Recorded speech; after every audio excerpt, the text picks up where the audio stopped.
Ladies, gentlemen, boys, and girls, welcome to another episode of Metal Gear Mondays, the Games Club style podcast covering all things Metal Gear from left to right, top to bottom, inside and out in pseudo-historical recreational order. As sometimes I'm your host, Alessio Summerfield, and this week we have a very special guest, Ryan Kincaid, aka at Nitroid on Twitter, and probably more commonly known from the admin team over at Metal Gear Solid, the unofficial site. MGS TUS, for those of you playing at home. This interview is really fun. This was something that's been sort of cooking on the back burner for the last little bit. We've been kind of communicating over Twitter, and we've definitely plugged Nitroid on this show quite a few times, so I'm very excited to be able to present this. Sam and I did not have time to record a proper intro, just kind of due to logistics and personal timelines and stuff like that. This was recorded, I believe, the day before I moved from St. Louis, or maybe 2 days before, 3 days before. I cannot recall offhand. However, I'm recording an intro now, so yay. Ryan's fantastic. We talk a lot about his time with the unofficial site, a lot of discussion about the Metal Gear fandom and sort of goings-on from when everything was kind of in its prime. This is a really, really interesting interview, and a little bit of sort of like a part two to the fan discussion portion of our interview with Terry, for instance, when talking about the Kojima Code. This is sort of like a sequel to that, just kind of getting a different perspective on that fan community, as well as just sort of some insights into some of the stories and stuff like that from the very humble beginnings. So really cool interview, and interestingly enough, both Ryan Payton and Ryan Kincaid were in our thumbnail video for Ryan Payton's interview 2 weeks ago. So this is from Ryan to Ryan. Here we go. For all things Metal Gear Mondays, if you enjoy what you're listening to, you can go to MetalGearMondays.com or MetalGearSolidPodcast.com. You can also check us out on Instagram, Twitter, Facebook. For the most part, it's at Metal Gear Mondays. On Twitter, it's at Metal Gear Monday, just due to character limits. But all that is available on the website as well, Patreon, etc., etc. You can go to iTunes, Google Play, Spotify, leave a review. That would help us tremendously. And enjoy the episode, you guys. Consider sharing, and yeah, thank you.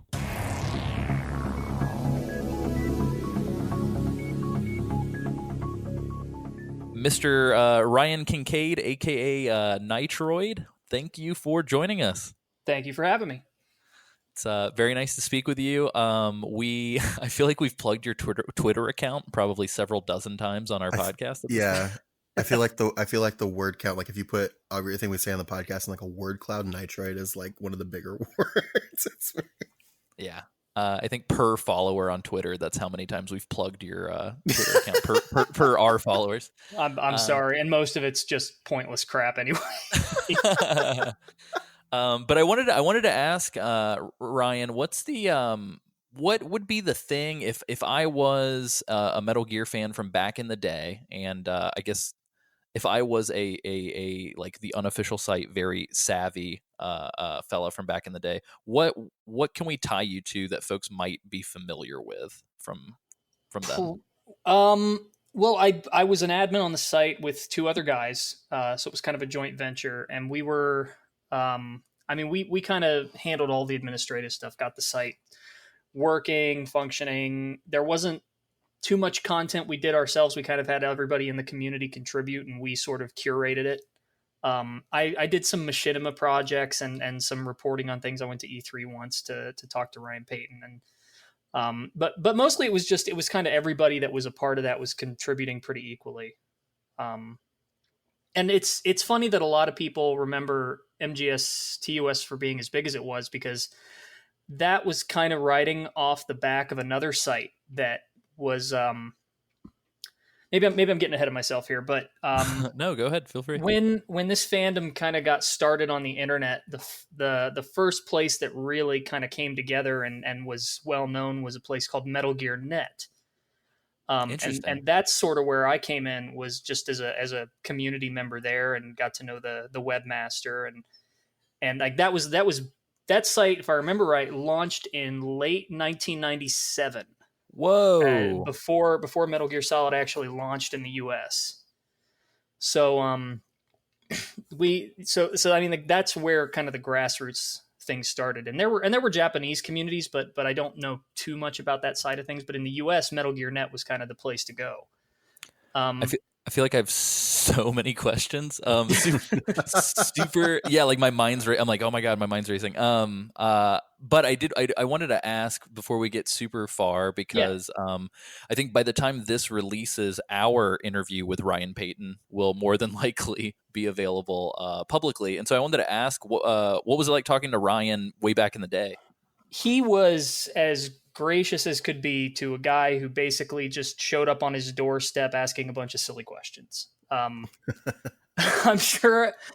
I mean, okay, when I trying to remember the year this was because I was 21 and I went to E3 to basically cover Metal Gear Solid 4 and talk to him and hopefully get some time with Kojima. And um, yeah, he was awesome because we weren't some big gaming blog. We were just some little fan site. I mean, not in terms of Metal Gear stuff, we were at the top at the time, but in the larger scheme of things, we were kind of nobodies.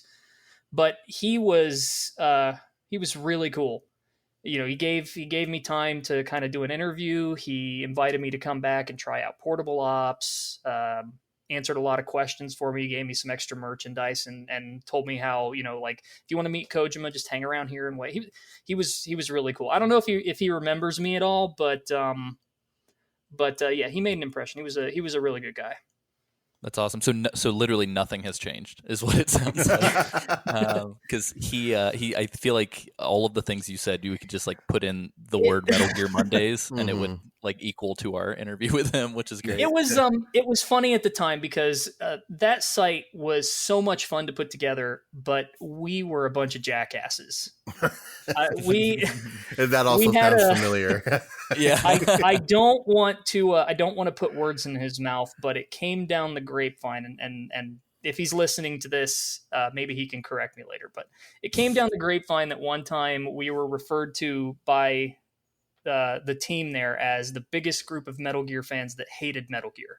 That's amazing. I love that. That's phenomenal. And I don't know if that's true, but I like to think it is because that's about right. We complained about everything. So for him to kind of, open the door and be as gracious as he was really cool.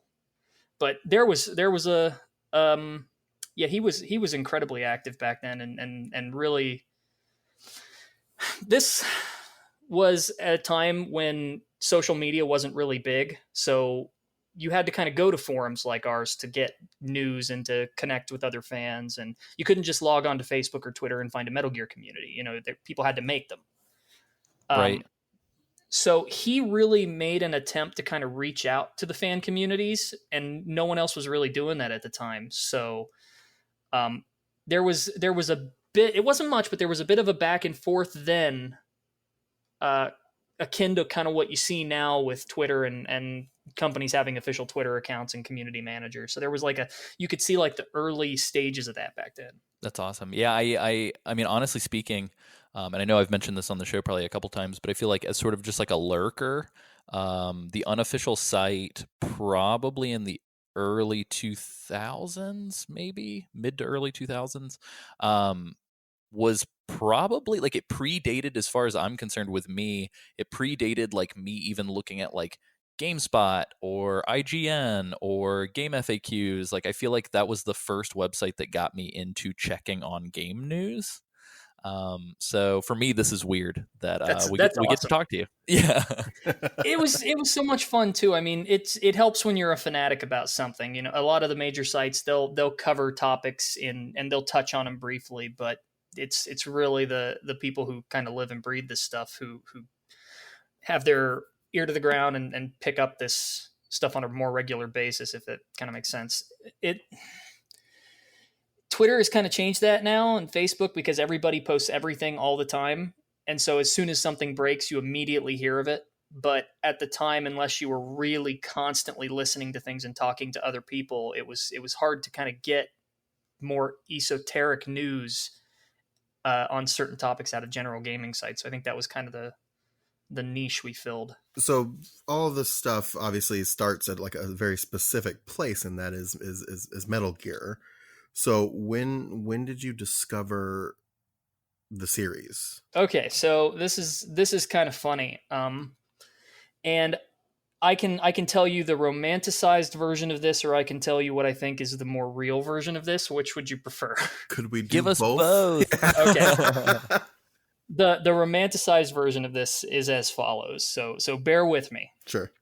I was 4 years old. It was 1989, and my dad, who I didn't get to see very often at the time, brought me a gift one day and said, "Hey, I found this on the ground outside of where I worked, and I remembered you like this kind of stuff." And he handed me a copy of Metal Gear.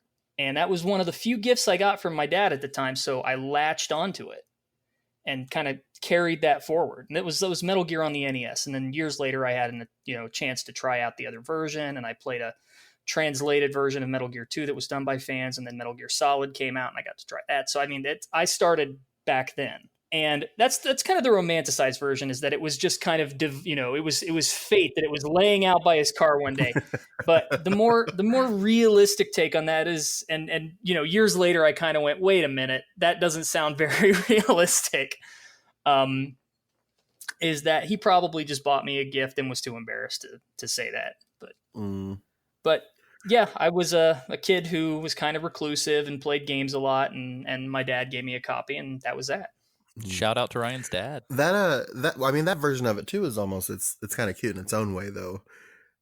I like to think that there was some spirit out there who was like, I'm going to put this game by his father's car, and we will ruin his life right now. Yeah, pretty much. That. Damn it. and where would you go from there? Probably an astronaut. I love how all of our Metal Gear stories, I'm pretty sure all three of us, all of our Metal Gear stories are tied to our dads. So let's hear it for Metal Gear dads. Oh, that's pretty cool. Metal Gear dads. Oh my God. Yeah. Metal Gear dads. Well, Kojima's Metal Gear story is oddly tied to some father figures too, it seems like. So so there you go. Yeah, and what's interesting is that he kind of carries that into the stories as well. His experiences with fatherhood were partially what inspired those games. For sure. At least the later ones. So you kind of talked about starting up this, like, the fan site and this whole I let me phrase this a different way. I was not there for the fan site thing. I was very much like, I would play Metal Gear Solid with my dad, and then I would like play Neopets or some shit like that. So what was it like being there for the infancy of the fan groups? And like, at the time, the internet was kind of bubbling all over the place with stuff like this. So I mean, you didn't really think about it, but it was very much kind of like the Wild West at the time. And just to be clear, I didn't start the unofficial site, though I did end up as an administrator of it for a very long time. Okay. It was actually started by a fan out of Bulgaria, and I'm hoping I'm pronouncing his last name right. It's been a long time since I talked to him. It was Pavel Semyonov, I think was his name.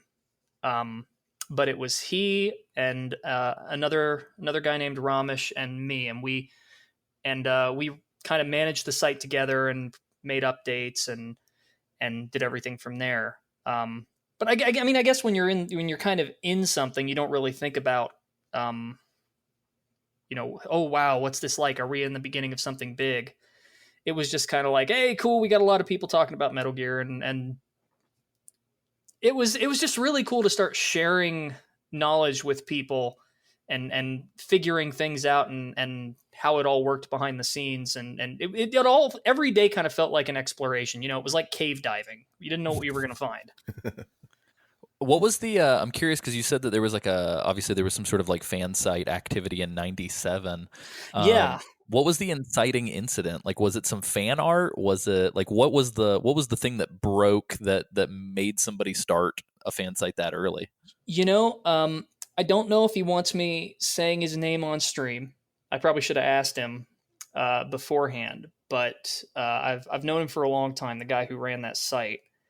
I don't know what actually prompted it, but he is a professional web developer now, and at the time he was just a big fan of the game, and Metal Gear Solid was coming out, and he said, I'm assuming one day he just kind of said, I'm going to make a website, and he did, and it was the best thing at the time. And he kept up with news meticulously. I mean, anything that came out about Metal Gear Solid, he covered. and his site and his forum ended up being like the primary hub for English speaking fans. It got to a point, and this is a true story, where one day in his website's chat room, someone popped into the chat and said, "Hey, this is David Hayter, the voice of Solid Snake. I just thought I'd drop in and say hi." And everybody, of course, made fun of him. They're like, "You're not David Hayter. Get out of here, dude. Who do you think you are?" And it turned out it was because he later got a hold of my friend and said, "Hey, I just wanted to let you know that this was actually me. I'll come back in again sometime." Oh but my God. but I got yelled at when I went in. And that's where the reputation was born, the Metal Gear haters. But that was but that was Metal Gear Net, and Right. they were around for quite a long time. And I guess, later on he just kind of found new interests and the site kind of slowed down, and then MetalGearSolid.org came along and sort of picked up the torch and carried it. But that was where it all started. And that's always kind of going to be the one that I have the fondest memories of, because that's where everything got started, where I started meeting people and kind of getting to know how the whole thing worked. On a kind of similar note, another thing that happened was about a month or so before Metal Gear Solid 2 came out, someone got a leaked copy. And oh my God. posted a synopsis of the entire story on the forum. Oh no. That sounds like Kojima's worst nightmare and the fans. The thing was, it didn't take. Because imagine you're coming off the heels of the first Metal Gear Solid and you read Metal Gear Solid 2's story summed up on a page. Are you going to believe that that's what the story is? Oh, no, because it sounds like a fucking fever dream. Exactly. And everyone was like, "What is this? What is this fanfic crap?" And then the game comes out and we're like, "Oh my God, that was real." I didn't realize that there was like a Snape kills Dumbledore moment. Oh in yeah, Metal Gear history. Almost for every Metal Gear, actually, there has been something like that. Who's the leaker? I want to know who the leaker is on Konami's side. Well, it's been different every time. With MGS 3, this one was famous in our circles for a while. Konami used a very specific casting agency for their voice acting, and one of the members of the MetalGearSolid.org community was an amateur voice actor, and he saw MGS3 had a casting call on the site that he used. Now, on that site, you have to pay like $1.50 or $2 per role that you apply for. Mm-hmm. And this guy, being a diehard Metal Gear fan, was like, "You know what? I'm just going to drop $25 or so and get every single bio." And it gave him full biographies and script excerpts from the game. And we knew a significant amount of the plot because he took them and posted them on the forum. Oh my God. That's crazy. It was bad enough that we actually got a cease and desist from Konami. Wow. Yeah. Holy shit. And we the community manager at the time, whose name I won't mention, but I'm sure Jeremy might have mentioned him. I'm not sure. I can't remember if he mentioned him. Yeah, I can't recall either. But he threatened to sue us if we didn't take it down. Holy shit. Oh my God. That's crazy. You guys are like the rock and roll, like guerrilla terrorists of the early Metal Gear. That, yeah. With MGS4, it wasn't quite as dramatic, but during the Metal Gear Solid 4 boot camp, I don't know if you guys are familiar with that. Oh, yeah. Ryan talked to us about it as well. Yeah, somebody took a photo of the boot camp room, and on a monitor skewed to the side, you could see Big Boss's face front and center. Oh my God. Ooh, so we were like, "Oh, he's alive." Yeah. Like from the epilogue, like for real? Yeah, it was the end. Like somebody took a photo of the ending and it was like right there. So you can find that photo pretty easily. Yeah, I feel like now that you mention it, I think the boot camp picture that I did see back in the day was on the unofficial site. So I think that tracks. That's crazy. Yeah, I think Peace Walker and 5 were kind of immune to that for the most part, but Right. I want to ask you, just because we asked Chris Zimmerman Salter and she did not give us a straight answer. So I want to know, as sort of in my opinion, one of the most analytical members of the Metal Gear fan community, even in 2019, I want to hear your hot take on who the hell you think voices Eva. Oh my God, Suzette Mignette. Yeah. She would not. She would not. She almost did. Thing. I feel like she was right. It was right there on the tip of her tongue, and then she's like, "No, I'm not going to tell you." I haven't really looked into it, to be honest with you. Okay. It was one of those things where I'm curious, but if someone goes to those kind of lengths to not be known, I'm not gonna go looking for him. Yeah. Well, and Chris was saying that it was definitely out of like respect for the actor. So I kind of say it in like a semi like jest, but I know Hader made a joke about knowing who it was one time. Mm-hmm. But yeah, I don't know, unfortunately. I'd like to know, but it's if she doesn't want to know, if she doesn't want people to know who she is, then yeah, I'm not going to go looking. Right on. Yeah. Right on. Do you have any other like crazy fandom stories? I guess less like waging war on Konami and more I don't know, like do you have any favorite moments like when you think back on it? Is there like a certain event or a certain time that you were a part of the site that you think back fondly on? That's a good question. As terrible as this sounds, most of the memories that stand out are when things were going wrong. So when things were going well, you didn't really think about it too much. So most of what I remember is when everything was going to hell. But I guess the E3 chip was probably my favorite thing, and I hate to use that example because it's one I'm front and center in. But we basically said to the community, look, we want to go to E3. We want to meet up with Peyton and maybe get some time with Kojima and cover MGS4, but we need help. And the entire community pitched in and basically got me out there to E3. Oh, wow. Which was incredible. Wow. And so what we did was we did a contest after the fact to everybody who pitched in, got their name in a drawing. And while I was there, I got a copy of Police Not signed. Ooh. And that was what we gave out in the contest. That's awesome. That's awesome.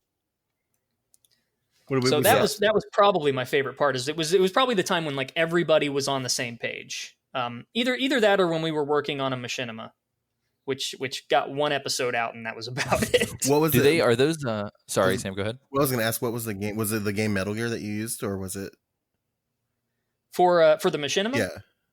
Yeah, when Metal Gear Online came out, that was around the time that Red versus Blue was starting, and we were all like, "Oh man, those guys are amazing. We need to do what they're doing." And so we tried to kind of ride on their coattails a bit, and it was really, really hard. And there's an episode of it on YouTube. We called it the Fox Chronicles, and it's not great, but if you want to see it, you can probably find it pretty easy. Oh, you better believe I'm including it in the show notes for this episode. But that was a lot of fun to set up, and we had a ton of people helping out and trying to choreograph all of the action and the acting and do voice work. And it was a long episode. I think the episode's like 10 minutes long that we ended up making. But then we never continued it because we just couldn't get everybody synced up, and I kind of dropped the ball and we had other things going on. But at the time, that was a huge amount of fun. Yeah, because a lot of people, like around the time Red versus Blue came out, started doing like machinima because it was just the thing to do at the time, which is wild. There was a lot of shows out there. Oh yeah, everyone saw what they were doing and were like, okay, yeah, that's the way to go. And we kind of tried to deviate a little bit from it, to try and go more into like telling Metal Gear is really a different flavor from Halo, but in hindsight, yeah, it just kind of came off like we were copying them. Oh no. It is what it is, I wanted to just really quickly throw this out there. I think at the time the pool of players that were playing Metal Gear Online with the subsistence release was like so small that I wonder if we came across one another on the battlefield, Ryan.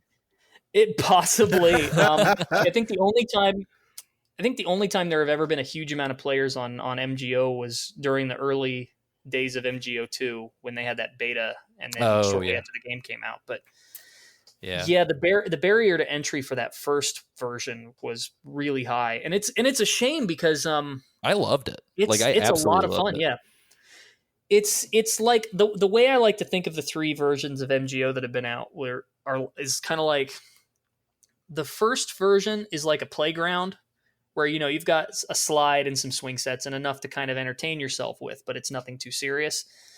The second version is more like a rickety old amusement park with a lot of fun things to do, but it's also kind of broken. And then the third one's kind of like a skate park where you're going to be doing one thing and eventually you're going to be done with it. Right. I think that's a good way to put it. Well, so Sam and I were racing each other by rolling across the map, and I think that's the best way to do it. We got trapped in it was a match that was like first to 100 with a group that was way better than us. It was like a best for like, what was it, like 30 minutes? Yeah, it was just like a 30-minute match, and I think we got stomped within the first 5, and then I was like, Sam, look at what I can do. Oh, some of the players on there are ridiculous, yeah. Yeah, I think it was super fun when I think we had a listener from the podcast playing with Sam and I, and we ended up in this server where it was almost asynchronous. It was like almost this weird like what the hell was that Left 4 Dead silly follow-up that they tried to do with all the players versus the one monster. Anyway, Evolve. Yeah. So it was like all of us versus one player playing as Quiet, and it was absolutely amazing. Because she would just like sounds like a bit of fun. It was pretty fun. Yeah, she would predator mode, and then one of us would just disappear off the map, and we'd all be like, "Oh my god, oh my god, oh my god!" But yeah, I'm talking about MGO. That's a rabbit hole of a topic. Yeah, it's like describing a dream. Yeah, and I have some choice thoughts about MGO3 specifically. Like two is my favorite. I love the variety in that game, and just despite how fundamentally broken a lot of it is, the fact that it's fundamentally broken is kind of what makes it enjoyable in the first place.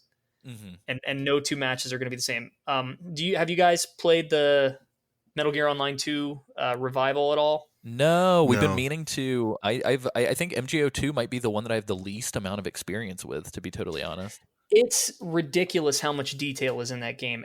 Everything has like I'm trying to think of a way to put it. Every individual part of that game has some collection of quirky elements to it. So look at one character. If you play as Liquid Ocelot, you have 3 things right off the bat that are really interesting about him are, 1, you have Guns of the Patriots as an actual move. So he points his fingers at someone and goes bang and locks their SOP for a couple seconds so they can't fire their gun. Beautiful. So I love it. you can, once he's done that enough, he can do a full-fledged Guns of the Patriots, which he stands still, puts it to his head, fires, and within a range, he puts everyone into that kind of zone out mode where they're like, acting like zombies and they can't do anything. And he yells out like, "Behold!" and it's hilarious. But the most amazing thing about him is that if he gets killed, right at the end, I can't remember the exact criteria for this, but there's a specific criteria for it, but if you get killed as Liquid Ocelot right at the end of a match, when the time expires, he'll get back up and add a minute to the clock and go, "Sorry, that won't work this time." What? Oh my god. What? Yes, please. I want a whole game of that. That sounds amazing. And it'll exit out to like the stat screen and everything, and then it'll go away and he'll get back up, and there's like a little cutscene for it and everything. And like the game is full of little quirks like that. Holy shit. So you can tell they put like as much effort into that as they would say like the main game as opposed to MGO3, which feels kind of tacked on. It's such a shame that the netcode is so terrible, because you'll throw a grenade and somebody will go flying and they'll be over on one end of the room for you, and in actuality they're on the other end, so people are popping around and it's a mess, but it's also a blast. It's a lot of personality. I love a game with personality. Yeah. Metal Gear is the perfect series to have stuff like that, and I think MGO3 is fine, but it just doesn't have that same like oomph to it. Like, yeah, and I don't think it's the system necessarily, because the gameplay is rock solid. Yeah. It's just there's so little to do with it. Yeah. I think we collectively, like me, Sam, and some of our patrons, all hopped on, and I think over the course of like maybe 3 or 4 evenings of playing like 4 to 6 hours, I felt like I'd seen everything. Exactly. Mm-hmm. Yeah. There's so much variety in MGO2 that no two matches are ever going to be the same. I mean, the number of of special characters. The fact that if you're in a sneaking match, one of you can play as the Mark II sometimes and just go around shocking people and stealing their dog tags. It's hilarious. That's awesome. So speaking of MGO and the woes of MGO 3, I've been dying to ask you this question because I feel like, I don't know, it's almost like for people who are like really into network television, it's like, what'd you think of the ending of Lost? Is kind of like this sort of legacy question they ask people. I'm curious, how do you feel about, and I've got this sort of in air quotes in our notes, how do you feel about how Metal Gear ended? Well, let me kind of preface this first by saying I think it should have ended a long time ago. It's kind of been Walking Dead for me. Totally fair. Which I mean that in a couple of funnily senses. enough, just both. ended. Actually, so I mean that in two ways. Yeah. I subscribe to the idea that Metal Gear should have ended with MGS 2.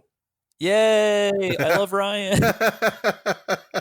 And everything after that was just kind of tacked on and forced, and to varying degrees of success. So MGS 3 kind of, it gave you a little bit extra and closed things out without stepping on the toes of MGS 2. Mm-hmm. MGS 2 is very ambiguous. It ends on a mysterious note. It doesn't kill the mystery. It leaves you with more. It's meant to be open-ended, and that's kind of the message it leaves you with at the end. MGS4 kind of said, fuck y'all, and kicked the door down. Yeah, exactly. MGS4 comes in and says, hey, that's a nice looking MGS2 you got there. It'd be a shame if something happened to it. And yeah, I've my friends will probably give me crap for this later, but I tend to rant about MGS4 more than I probably should. Hell, my wife will give me crap for this later. That's amazing. Have you seen that? Have you seen the 3-hour MGS4 like breakdown video that oh god, which one? That Steak Bentley put up on YouTube? I think yeah, I laughed my ass off at that. Yeah, it was wonderful. I can't say I completely agree with him on every note, but for the most part, that was really cathartic to watch. Have you ever seen the MGS4 in a nutshell video? Yeah. Yeah, that's kind of the other one. The best takedown of MGS4 I've seen was by Tim Rogers. Good old Tim. And he kind of very famously was the one that started the more serious critical talk about Metal Gear Solid 2. Mm-hmm. I know he kind of disavows this nowadays, but yeah, you're talking about the dreaming in an empty room, right? Dreaming in an empty room, and that kind of spearheaded the whole taking MGS2 seriously in a different context, trend of thinking. When he got around to Metal Gear Solid 4, it was one of the funniest things I'd seen at the time. It was he had a website called actionbutton.net where he and several other writers would do reviews of games. And I guess now he's kind of spun that into his game company name now, but yeah, I think he also I think he's primarily just on Kotaku now. Right. Yeah. So he I'm trying to remember exactly what it is, and I'm sorry if I get the details wrong, but he did this thing on the site where it was like the top 30 video games of all time, and it counted down through like what he and the other writers thought were like the best 30 games ever.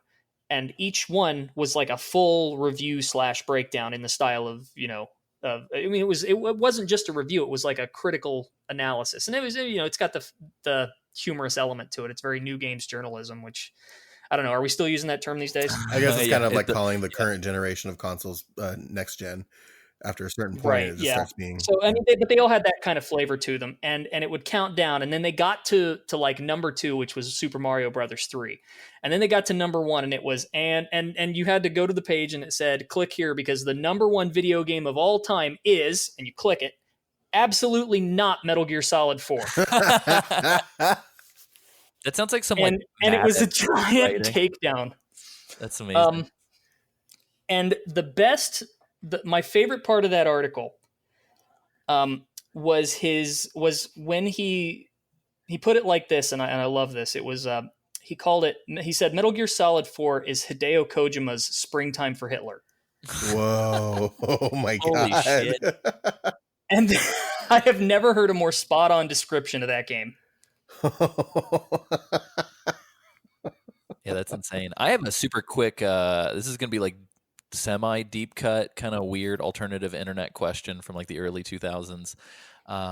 Do you guys know that blog Maddox, right? Maddox Yeah. Rules, whatever the hell. It's 2019. I haven't gone back to that. Is that guy a piece of shit, or was it actually legitimately funny? I can't remember. I think it was idiosyncratic. Yeah. I mean, it was a piece of its time. I actually met him once. Oh, that's and awesome. he was pretty cool. Oh, okay, right on. It's kind of funny. His favorite video game of all time is Snatcher. Ooh, Interesting. perfect. Now we have an excuse to talk to Maddox. I mean, internet personalities are always, I think generally you're always going to see like the front facing side and then the real person behind it to a degree. For sure. I can just I just know with like all of the flack that it seems like, I don't know. It's like it's almost anti Kojima. So one of our listeners, and I really can't remember who the hell it was. I'll look it up here shortly so that we can actually name check them. But they pointed out something really, really cool earlier today that blew my fucking mind, which is the longer somebody exists in the Metal Gear timeline, the more likely you are to hear their sympathetic background story. And so in anything Kojima writes for Metal Gear, no one's actually a villain. Like, they're all good people at the end of the day. I mean, there's a difference between being sympathetic and being a good person. Right, fair enough. They're all yeah. But I feel like it's almost that's the inverse of internet personalities. Like with internet personalities, it's like the longer they exist, the more you're like, oh fuck, this guy's not great. It kind of goes into how like I can't stand the big boss worship that you see a lot of the time now. For sure. And like this guy's a despot. He's very recently that's blown up a lot. Yeah. And and MGS5 tries to kind of put a big giant neon sign in front of the player saying you're worshiping a bad guy. But it still didn't seem to stick. Yeah. Mm-hmm. And like this is a guy who trains child soldiers, held the world for ransom. I mean, killed a bunch of people in his own base. Yeah, I don't really know if there is such a thing as a good guy in the Metal Gear franchise. Maybe Sonny, but even she's not completely clean. Like a lot of times you'll say, like, I think Otacon may be the closest adult, but still, he's done some shit too. Yeah, I mean, even he's like, he's hacking into the Pentagon. The listener was Kenneth Yu, by the way. It was there's a music video for Metal Gear Solid 5 in Japan that actually kind of makes fun of this point. Oh, really? Makes fun of it, but kind of pushes it. There's a band that Kojima liked called White Ash, and they did a song called The Phantom Pain. And I think they've broken up since, but he brought them in and had them do a music video for MGS5, and it's very ironic because the whole thing is about this kid who plays MGS5 and sees what Snake does and is like, I'm going to go out and be a good guy too. And so he tries to help in the world, but it's all very kind of ironic. I don't know if White Ash is a reference to the Pillows or if the Pillow song White Ash is a reference to the band. So now, that's a good question. Yeah, my J-Rock wheels are turning in my brain now. It might be actually. I didn't even think of that. That's crazy. They're pretty good. That's awesome. Yeah, we'll definitely. I'm for the first time in the history of Metal Gear Mondays, and I think people at home will love this tidbit. I'm actually keeping notes as you list things so that the show notes are accurate. Wow, that's surprising. That's a foreign concept. That's surprising me even. Ryan, I wanted to ask you. How did, as best as you can, and I definitely don't want to put any spotlights on any sore spots. As best as you can, I mean, where did everything with the unofficial site sort of end up going? Like, what are you up to now? What was sort of we talked about how Metal Gear ended, but like, what happened with the unofficial site for people who may not be familiar? I mean, there's definitely some sour grapes there between some of the old members, and I don't want to I don't want to call out anybody. We were all younger. We all did stupid things. But I think the best way of putting it is that when you've got three people pulling in different directions, eventually something's going to break. And it got to a point where the domain owner, So it was even though we all built and managed the site together, the domain name itself, metalgearsolid.org, was owned by one person. And eventually they just sort of decided, to hell with this, it's not worth the trouble. And they sold it. And that was that. That's crazy. There was no it was pretty quick discussion or anything. It just one day the lights were out kind of deal. Yes, exactly. Well, so later on, I tried to kind of reunite everybody, and I made a site temporarily, the Kojima Productions Network, and I tried to kind of do the same thing, but broaden it and make it not just about Metal Gear, but about everything. And that worked for a little bit, but then I'd recently become a father, and life kind of took over, and I didn't have time to do that anymore. So now that my kids are older and I've got more time, I'm kind of getting back into that, and I'm trying to revisit some of those ideas and see where they go. That's awesome. Yeah, and I think you doing that and putting in that legwork and stuff. I mean, I can't recall when I discovered you on Twitter, but like, I mean, honestly, like, and we've plugged it 100 million times, but like, please follow at Nitroid on Twitter, because holy shit, like, I feel like even like your little tidbit about the Tiger handheld and all that other stuff, I was like, oh my god, like, where are you getting that thing? Is the bane of my existence, man. It will stay pinned until I either find it or lose all hope. Like a bounty. I'm honestly considering offering a reward for the footage at this point. Yeah. And the story there is pretty simple. I don't know how much you guys know about it, but at the time, Tiger was coming out with their own handheld game system, kind of a Game Gear-esque sort of thing. Had a touchscreen on it. It was all in black and white, but it had a touchscreen. And their big thing was that, hey, this thing has a phone jack in it, so you can connect to the internet and browse it on a handheld game. And it was the jankiest thing imaginable. Like, they were trying to reconcile a PDA and a game system and an internet browser and all these things together. I mean, it was, you kind of had to admire the ambition, but it was terrible. And I at the time was a stupid kid and got one. And I have no idea where it is now, probably in a yard, sold in a yard sale or something. But the main reason I got it was that I'd heard that they were making a port of Metal Gear Solid for it. And I was like, oh man, I could take it with me everywhere. I love that. And eventually it was just canceled. But before it was canceled, there was actual, I don't know if it was gameplay footage or pre-rendered, pre-prepared stuff or what, but there was footage of what they said was the game that was released to the public on Usenet and AOL at the time. So this is, dating myself a bit. And it got shared around a bit and then vanished. So this is 20 years ago now that this has been gone. Oh my god! And there's I have no emulation or anything anywhere. Well, the thing is, there's no, even if you could emulate the Gamecom, which is what it was called. It's called the Game.com or just Gamecom. Even if you could emulate it, there's no game to emulate. The MGS was never released; it was canceled. Oh, I see. So I see. the only thing, right? The only thing that exists of this right now are photos and information from news reports. But somewhere out there is footage of this thing. So either sitting in Konami's archives or on a hard drive at Hasbro or something. And someday I hope to find this thing. And occasionally I'll see someone online talk about it and be like, oh yeah, I saw that back in the day. And I'll be like, do you still have it? Please tell me you still have it.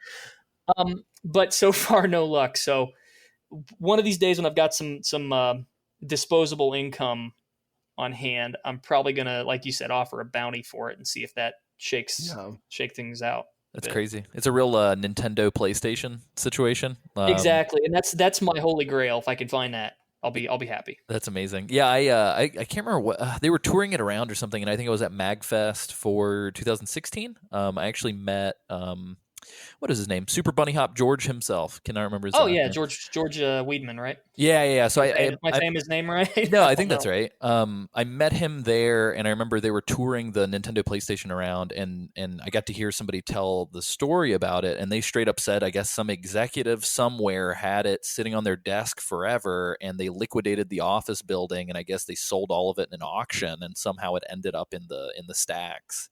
That's crazy. Yeah, and that's how these guys ended up with it, and we're like touring it around and stuff. So who knows?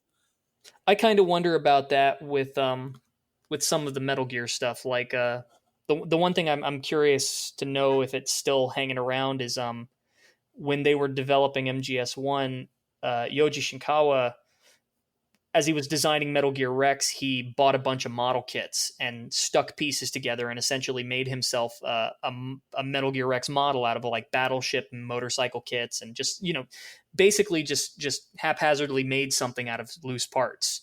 And it looks incredible. And I know for the longest time he had that, I think, on his desk, but now that they're gone, I'm kind of wondering where that is. If he took it with him, or if it's sitting, like you said, on some executive's office somewhere, or in a closet. Who knows? Yeah, so now we're all waiting for Konami to die and turn into a piñata for Metal Gear I have no stuff. idea. Jesus. Maybe we should divert all these people that are trying to storm Area 51 to storm Konami for this stuff. Well, what's interesting is that it does seem like there's a bit of a power vacuum there now, and this is just me speculating, and this is not me saying I know anything, but it seems like they don't really know what to do with the franchise right now. Previously, you had. Well, let me explain what I mean by that, because I don't mean it in the sense you think I might mean it. Bomberman. So previously you kind of had Kojima as the gatekeeper of these franchises. If somebody wanted to do something, they would have to go through him, and he'll be like no or yes or let's rework it or whatever. And for the longest time, allegedly he was the main reason. Allegedly he was the reason why Police Knots never got localized. I know there are stories about we couldn't fit the lip syncing, but through other circles, people have said that, well, really, he just didn't want to bring it over for some reason or another.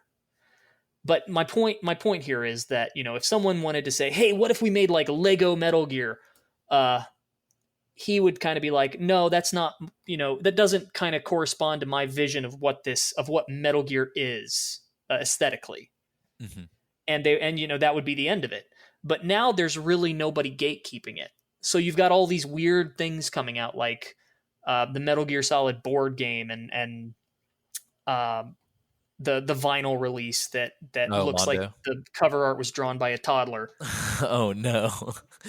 Seriously, every time I look at that graphic, it's like the 3 Wolf Moon T-shirt. It's terrible. Yeah, I think that's a fair point. Are you talking about the Cyborg Ninja one from San Diego? I mean, that's better, but I'm talking like the insert. Oh, okay. Just makes that design like. I'm a freelance graphic artist, so that design kind of makes me like viscerally angry. It's weird coming from Mondo as well, considering that like everything they put, well, I'm not going to say everything, it's a little much, but like most of what they put out is gorgeous. So I'm a little baffled. I might fight you on that one. Oh, damn. All right. I'll walk it back. A friend of mine made a good comparison once that I kind of agree with, which he called them the Funko Pop of record labels. Oh, wow.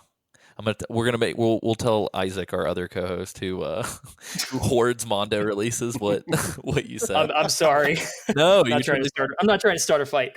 But just putting that aside, just looking at the MGS release, it's really shocking to see in comparison to the Snatcher and Police Knots releases, which otherwise were excellent. Yeah. I've got a copy of the Snatcher soundtrack on vinyl downstairs, and it's beautiful. Like I love it. The thing I was driving at, though, is that without a gatekeeper now, you're getting all of these strange projects.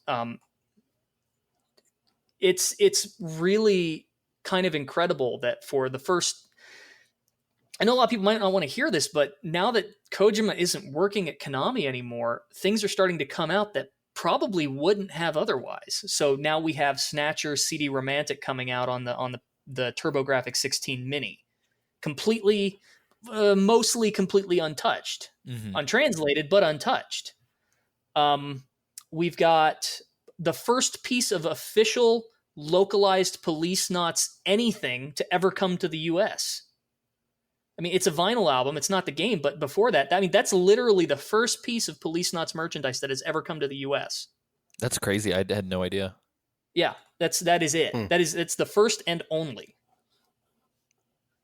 So we're in kind of a weird place, and I'm not saying it's good or bad necessarily. I mean, the situation with Kojima was a tragic mess, but it's interesting that now that there's really nobody, there's no auteur kind of pointing fingers and calling the shots behind the scenes. It seems like everything's fair game. So who knows what's going to happen 5 years from now? Yeah, I mean, to be honest, I think the cautious optimistic in me kind of hopes that, like, and for better or for worse, I think genuinely, I think the guy meant well, but like, I'm waiting for sort of like our Tom Hewlett to show up and like kind of do to Metal Gear what happened to Silent Hill in a way, but like at least it would be some activity. And I think that might be better than it just kind of sitting stagnant. Or, I mean, like you said at the beginning of this episode, like maybe we should all move on. It's one of those things, and I kind of maybe I stand alone with this. So I realize that this is my opinion, and not everyone's going to share this, but canon in Metal Gear is one of those things that if you, I feel like if canon is what you're concerned about in Metal Gear, then you've kind of missed the boat. Right. I mean, this is a series that contradicts itself as a feature, not a bug. Yeah, it doesn't give a shit about its canon, so why should you? So when they come out with all of these spin-offs and you get things like Ghost Babel and Rising and Acid and even Survive to an extent, that's more interesting to me than, say, Kojima presents Metal Gear Solid 6, because like, we've been there. We're just gonna see another attempt at kind of reconciling things that don't really need reconciled. But if we start giving it to other directors to kind of experiment with it, I think you're going to get more interesting stuff out of it. A lot of Metal Gear fans kind of scoff at games like Acid and Rising because they're not a Hideo Kojima game and they're deviating from the stealth formula. But I kind of think those are now the more interesting ones to look at because they took what was established and turn them on their head. Like, what can we do with this formula to go in a completely different direction? I want to see more stuff like that. If this is going to continue, that's what I want to see. Like, drop the canon, just do whatever. Yeah, like use the archetypes. I think. Yeah. I think I want to go on record as saying that, like, I am baffled every single time people are like, "Yeah, I haven't played Rising, just because meh." And I'm like, "What are you talking about?" Like our episode that we did where we covered Rising, I think we were very, very, very happy with that game, and like, it's so out of left field and different and kind of exciting, and if that's not your style of game that you appreciate, then maybe, but I can't imagine anybody like not at least appreciating what it is. I have a friend who is a big fan of Raiden and will probably give me a lot of shit after I say this because he like deeply hates Metal Gear Rising. Like deeply hates it. Like as much as I dislike Metal Gear Solid 4, that kind of level. Weird. Is it because it's so goofy? Because it kind of turns Raiden into a sociopath. Oh yeah, I could see that. Okay. That's the main element to it. But when I played Rising, it was like, oh, this is the grindhouse version of Metal Gear. This is what happens when Metal Gear is an exploitation film. Right. I want to see the Solid Snake version of Metal Gear Rising. Like, show me I just want to see like the grindhouse version of every character. It's funny you should say that because there was DLC in Japan that we didn't get that brought Solid Snake in. Oh wow! I literally never knew that. That's insane. And here's what's funny about it. It'll well, okay. I should explain that. By Metal Gear Rising, spoiler if anybody listening hasn't played it. If you accept the timeline of Rising, which that's a whole nother topic, but yeah, if you accept it, then Solid Snake is dead by the time Rising comes out. Mm-hmm. He is deceased, and his soul is now inside of a sword. Oh no! And you can get that sword as a weapon in the Japanese version of Rising, and every time you attack an enemy with it, Solid Snake's voice will give you advice. Oh my god! I love the idea of it being just like random advice, like very much so. Like, why are you raking the leaves off your driveway? Just hose it off, dummy. Like Dr. Steve Brule advice.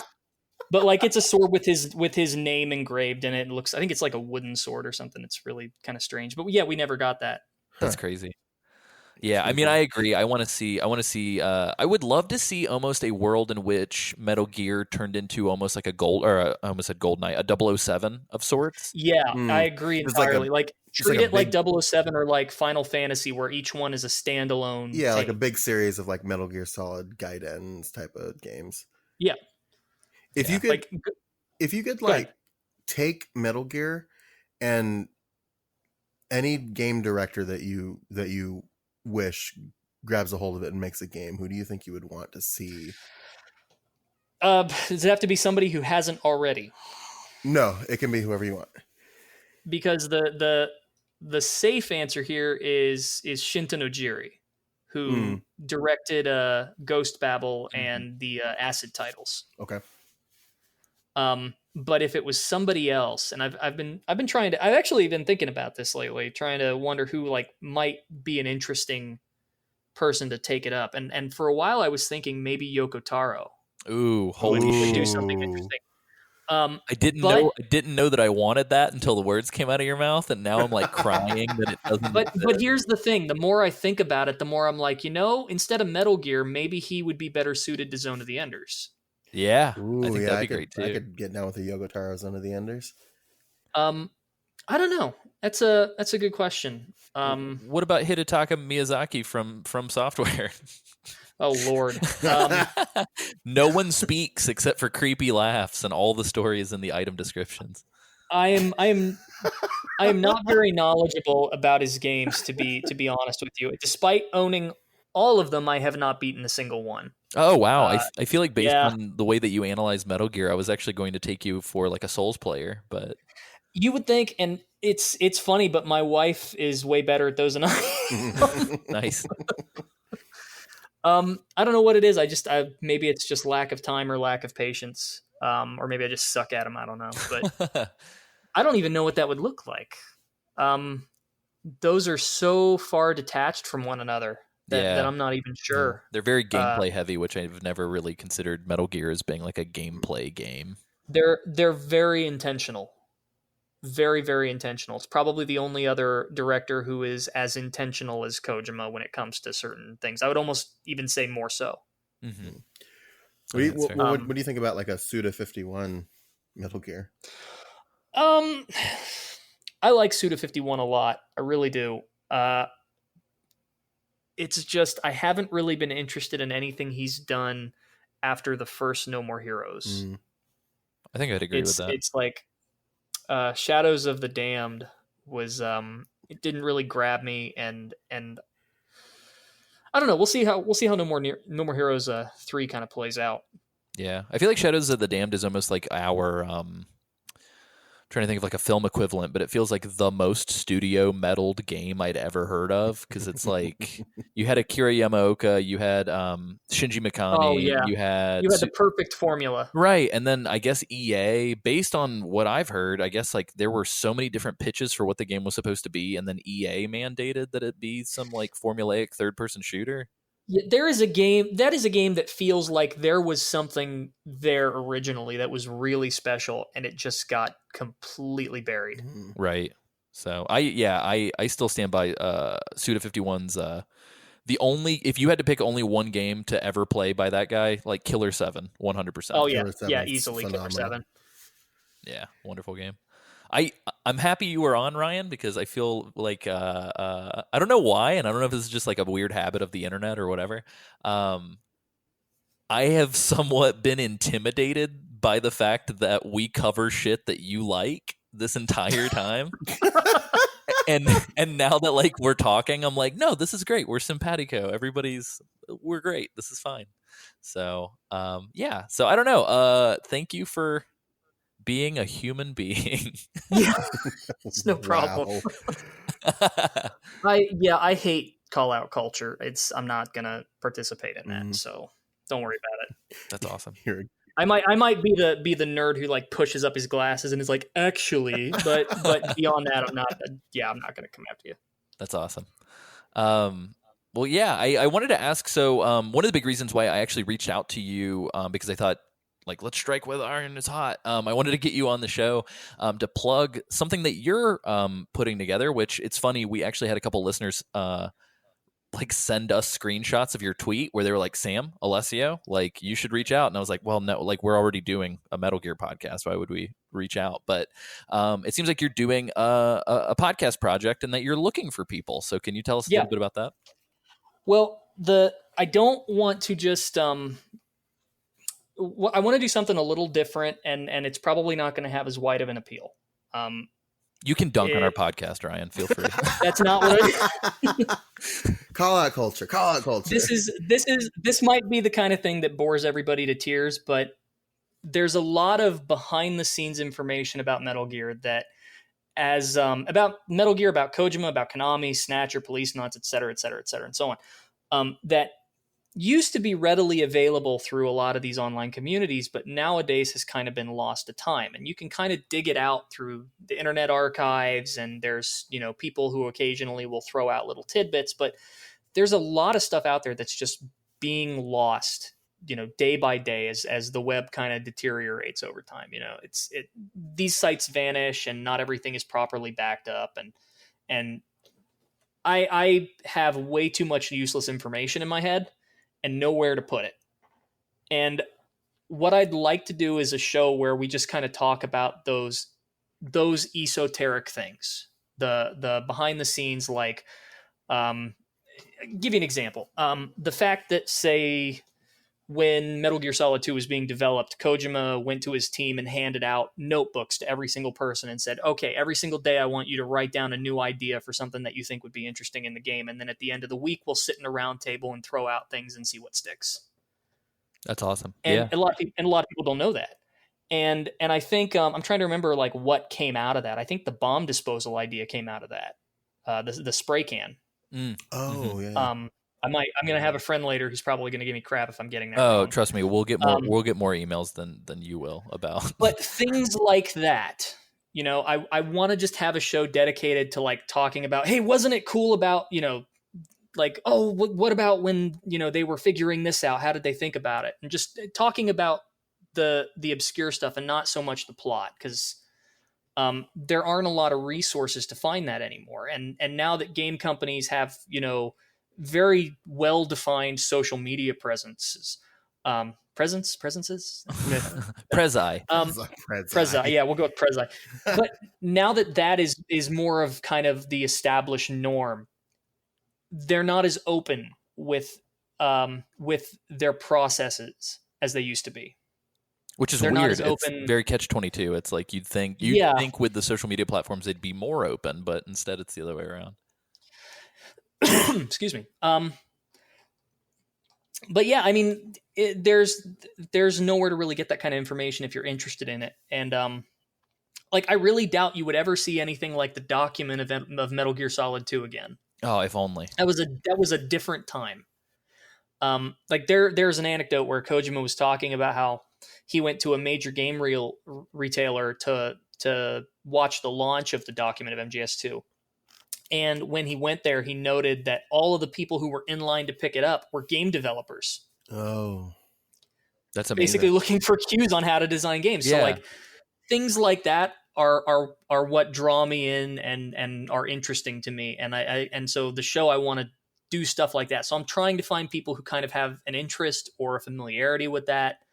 And I've had a lot of people reach out, like more than I expected. So I'm still kind of sorting through the names, trying to get a hold of everybody. But yeah, that's kind of what I want to do. And it's not going to be like a super regular thing, probably just kind of like maybe twice a month where we get on and we say, oh yeah, this is happening. Let's talk about that for a couple minutes, and then kind of deviate into, well, when they were making this was going on, right?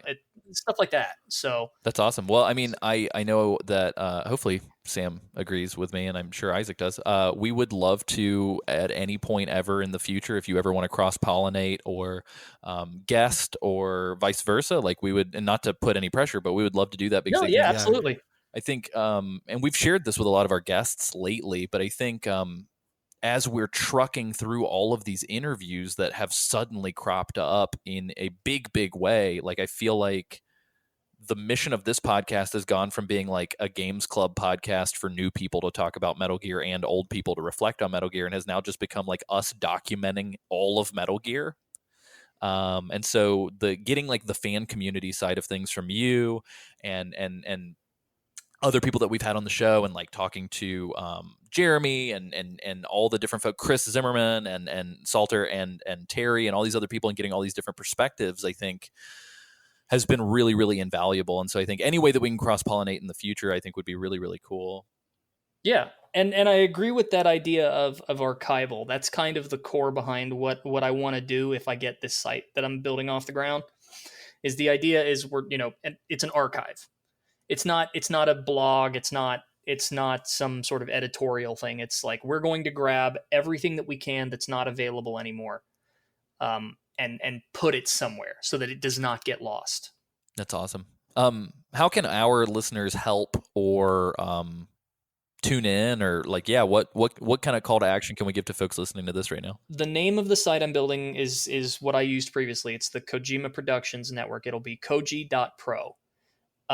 And if you go to the Twitter account for that, which is, man, I should know this, it's mine, but I'm kind of liking. It's Koji Pro. It's at Koji Pro Network. The pinned tweet should be a link to our Discord channel. And in there, if there's anything you can think of that you think has historical value, that you think is worth being archived, or that you're worried is going to be taken down, and we don't mean like soundtracks or game ISOs or anything like that. We're not trying to break legal rules here, but which you'd be surprised how often I have to say that. Oh, I bet. You wouldn't think, but that comes up quite a bit. But anything that you think, oh, this is important, I think this should be preserved, drop by the Discord, get a hold of me, or post it there, and we'll take a look at it and see if we can back it up. Because the plan is to provide links to this stuff while it's still active elsewhere. But if it ever goes down, we can put it up ourselves so that it's not unavailable. So like one of the sort of bench test that we're doing right now is, as we're kind of getting the site to work, is this old article done by Autodesk, which they make. You ever heard of 3D Studio Max? Yeah. Or Maya? Yeah. Those are kind of the standard 3D rendering applications in the industry, apart from like Blender. But the software that they used to have, which has since been discontinued, was XSI Soft Image, and that was what Kojima Productions used for a very long time, all the way through Metal Gear Solid 4. And I can't remember if they used it into 5 or not. I don't think so, but again, I'm going to have that friend of mine I mentioned before yell at me later. Hey, Ryan, is the friend just you? It's my giant pack of notes. Yeah, Ryan just like whips himself after the recording. He's like, no, I've actually got a friend, and I don't want to put his name out there because if he doesn't want me to, but I've got a friend who is arguably far more knowledgeable than me in some areas. It's really he's a really smart guy when it comes to how they coded these games and developed them on a very technical level. Oh wow. We'd like to talk to your friend at some point. He's a young guy, and he's incredibly intelligent. It blows my mind every time I talk to him. That's awesome. But yeah, the article that we're kind of doing our test run with this site for is this article that Autodesk put out, where they did a case study for XSI Soft Image and how it was used to make the graphics for Metal Gear Solid 4. And it's this giant sprawling article where they go into like, these are the methods they used. This is what the renders looked like at certain stages. This is how we did costumes that could swap on top of the same character, and the rigging was matched. And there are images and videos and really intimate details about how they use this software to develop the game. But a lot of that is now fragmented and lost. And you can bring up some of it on the Internet Archive, on like the Wayback Machine. But a lot of it's also not available. Some of those images have been lost, and we've been going all around the web trying to find them anywhere we can and piecemealing this thing back together, bit by bit. And eventually, like, that'll be one of our launch articles is this whole giant sprawling article about the development of MGS4 and how the graphics were made. That's awesome. That is absolutely phenomenal. And I mean, I can say with 100% certainty that is extremely unique content that I would urge everybody to check out. it's the amount of work that went into these games is beyond anything I think most people imagine. They are true craftsmen. I mean, when the term artisan is thrown around far too much, but that's what these guys are. Right. Yeah, that's crazy. Well, and I'm super excited too. I think in the future, and we're still trying to kind of lock this interview down, but we're talking to Sean Eystone, who, Oh, nice. yeah, He's yeah, at trying to remember where he's at I now. think he's in the UK, is what he told us. I think last I spoke with him, as far as like timing, we were trying to line up timelines. Yeah, I thought. Oh man, I can't remember what company he was working for, but yeah, I got to meet him briefly a few years back, and he was also a really awesome guy.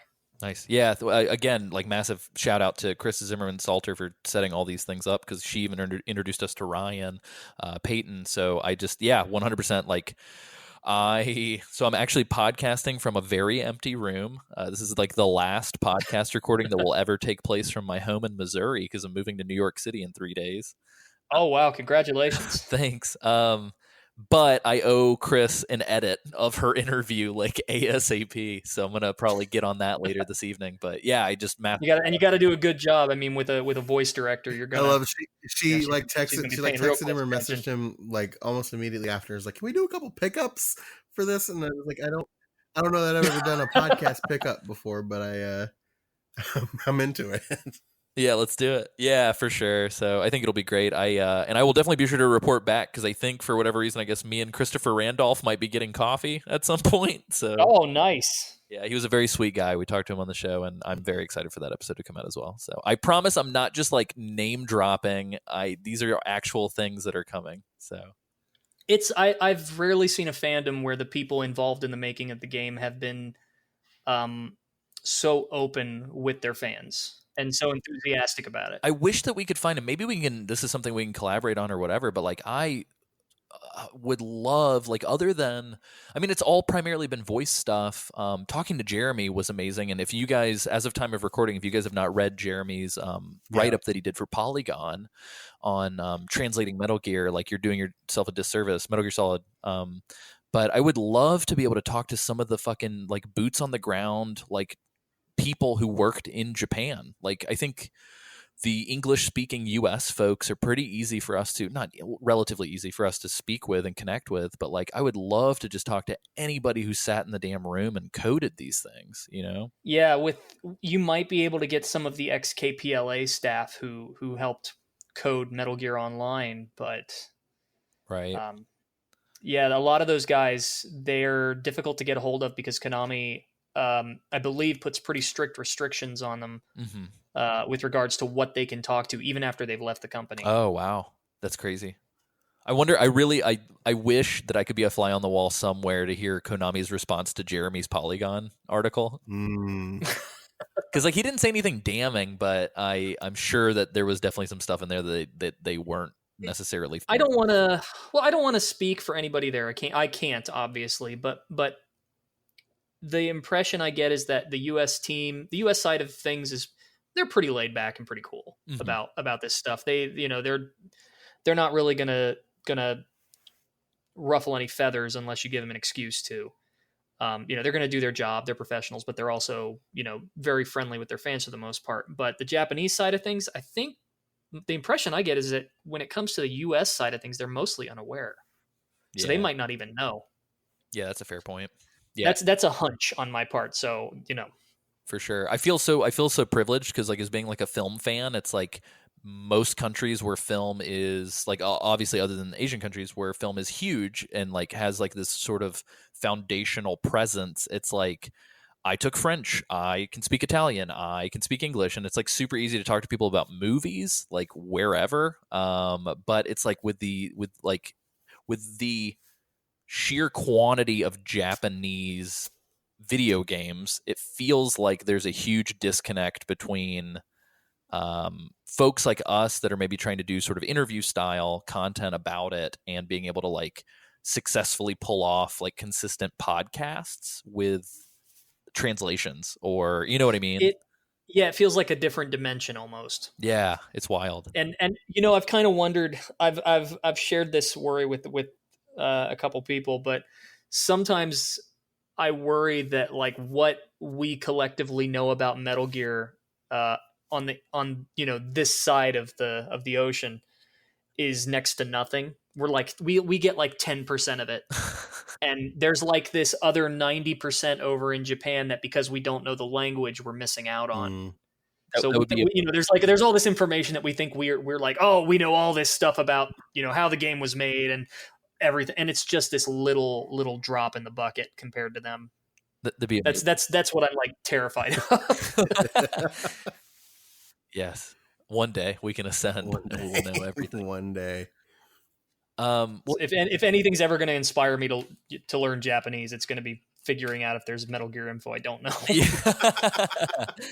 I love it. That's amazing. Yeah, and if anybody's listening to this and they're like, "Oh yeah, of course. Like I can translate that for you guys." Please let us know. That's contact@metalgearmondays.com. And if you have any information on the tigergame.com version of Metal Gear Solid, stop holding it hostage and bring it to the public. Yes, please. That you will make my entire 2 decades. Not to be confused with Kim.com, game.com. Game.com. Oh my god. Lesser known brother. Yeah, of course. That's the Mega Upload guy, right? Kim.com? Yeah. Yeah. I'm sorry. I'm showing my age of internet file sharing. And I'm astonished that guy isn't in prison right now. Oh, I'm blown away. Yeah, absolutely.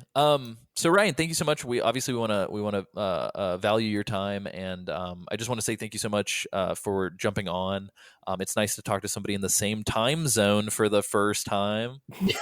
But yeah, what was that? Yeah, absolutely. It's been fun. Well, it's the fact that every time we talk to anybody, they're either like Japanese time, Eastern time, or Pacific time. It's never Central time. So, well, it's about to not matter for you in 3 days. So. That's true. Yeah. When the divide between him and I becomes more intense. So, yay. But yeah, Ryan, where can people find you online? At Nitroid on Twitter, and eventually at koji.pro. Beautiful. And we want to reiterate so much because like I know when people skip around on podcasts or whatever, I just want to make sure we catch them somewhere. Awesome. Thank you so much for joining us. Hopefully, absolutely. Thanks for having me. Yeah, hopefully this is the first of many, and hopefully you enjoyed yourself. Yeah, I don't know. I just wanted to say thank you very, very much for all the work that you did a long time ago, and I'm glad that people really did appreciate it. It means a lot to me after the fact. I really do look fondly, I look back fondly on those times and all the friends I made back then, and we kind of just it kind of feels at times like it faded into the ether. But the fact that every once in a while I'll get someone who's like, "Hey, I went to that site and I really enjoyed it," it means a lot to me. Yeah, man. It's in a weird way having this conversation with you and just talking about all this stuff.